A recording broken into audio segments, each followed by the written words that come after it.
సంగారెడ్డి జిల్లా వెలిమల తండాలో గిరిజనులు సాగు చేసుకుంటున్న బిలా దాఖల భూములు వారికే ఇవ్వాలని మెదక్ ఎంపీ రఘునందన్ రావు డిమాండ్ చేశారు. హైకోర్టు ఉత్తర్వులను ఉల్లంఘించి అమాయకులైన గిరిజనులను మోసగించి ఈ స్థలాల్లో ప్రహరీ గోడలు నిర్మించారన్నారు. ఈ నెల 9వ తేదీన లేని గోడలు ఇప్పుడు ఎలా వచ్చాయని, వీటిని తొలగించకుంటే జరిగే పరిణామాలకు ప్రభుత్వమే బాధ్యత వహించాలన్నారు. గిరిజనులతో కలిసి భూములు సమీపంలో రహదారిపై బైఠాయించి నిరసన వ్యక్తం చేశారు. దీంతో రఘునందన్ రావుతో నిరసన చేపట్టిన వారిని అదుపులోకి తీసుకున్న పోలీసులు తిరిగి విడిచిపెట్టారు.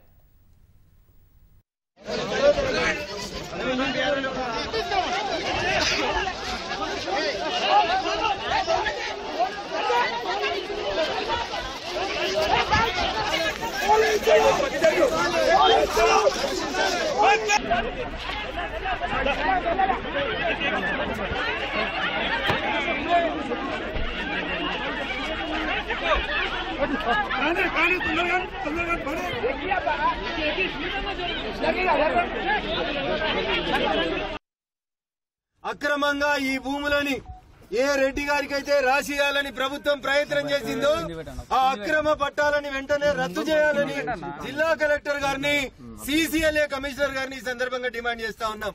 ముఖ్యమంత్రి గారు, నేను అనుకుంటున్నా ఇది మీకు తెలియకుండానే డీజీపీ గారు, ఇంటెలిజెన్స్ ఐజీ మీకు దాచిపెట్టి కొంతమంది దొంగలకు సర్దిగట్టి తప్పుడు పద్ధతులలో ఈ గోడలు కట్టిండ్రు. గూగుల్ మ్యాపులు తీయండ్రి. 9వ తారీఖు రోజు ఈ గోడలు ఉన్నాయా చూడండి. 9వ తారీఖు రోజు లేని గోడలు ఇలా 17వ తారీఖు ఎట్లొచ్చినాయి. రాత్రులకు రాత్రులు పోలీసు వాళ్ళు పర్యవేక్షణలో ఉండి ఈ గోడలు ఎట్లా కట్టించారో ఒకసారి చెప్పాలి.